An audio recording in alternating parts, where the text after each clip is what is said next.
Hello, welcome to another video. So what are we going to do in the next 5 minutes?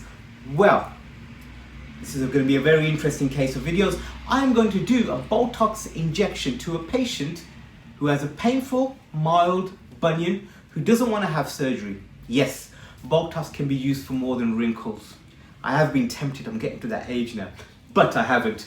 This procedure will be carried out by a consultant podiatrist, and the Botox is being prescribed for this patient by means of a patient-specific direction and by an independent prescriber. So this is going to be a case study that we're going to write up later on. But in this video, I'm going to talk about the evidence behind using this treatment. In part 2, you're going to see the actual procedure being done. So let me briefly explain what a bunion is. A bunion is a bony bump that forms on the base of your big toe.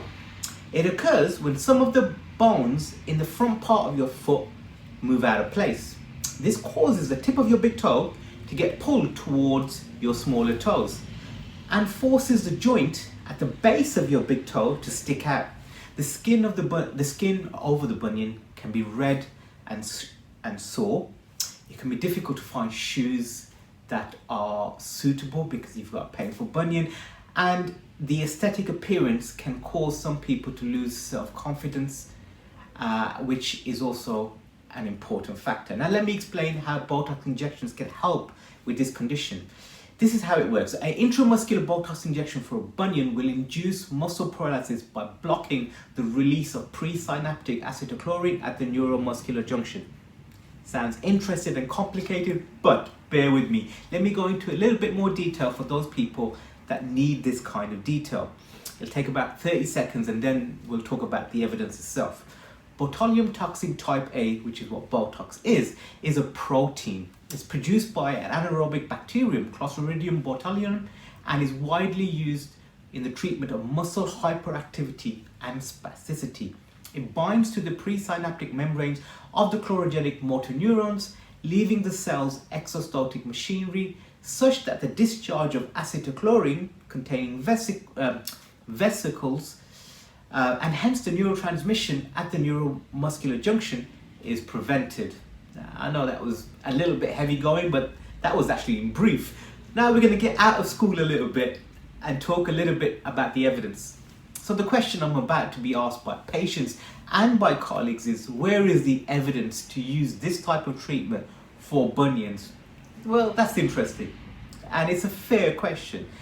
Botox has been used for a variety of different things. It's been proved useful in treating muscular imbalance, muscular spasms, and providing significant pain reduction in patients who've had long-term plantar fasciitis, heel pain.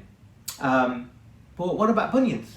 Has anybody ever used it for bunions? It's used a lot in the States, but it's also been used in a couple of case studies and other studies. So let me talk about a particular case study by Radovich et al. I'll put up the reference at the bottom, which showed that Botox injections not only reduced the pain from the bunion, but also reduced the Hallux Valgus deformity, the actual angle, which is great. In another study, and I'll put up a reference for it also, which was a double-blinded randomized control trial, which if you don't know, that's a really good study. They examined the effectiveness of an intramuscular Botox injection in patients with painful bunions. The therapeutic approach for managing such patients, including injecting Botox into the oblique and transverse heads of the adductor hallucis muscle. I'll put up the image. The flexor hallucis brevis and the extensor hallucis longus muscle. They reported that pain was reduced and by the use of Botox, and in addition to that, the patients that had the Botox injections showed a greater improvement in the pain score, disability score, but also more importantly, their actual angle of their bunion was improved, which is great. The results reflected that bunion-related muscle injection of Botox made a marked reduction in pain and bunion angle.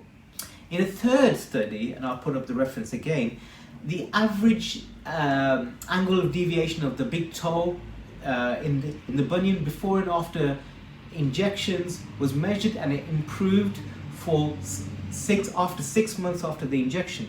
They concluded that the injection of Botox is a suitable and acceptable method to reform skeletal deformities and also to reduce the pain in patients with Hallux valgus, which is the technical term for bunions.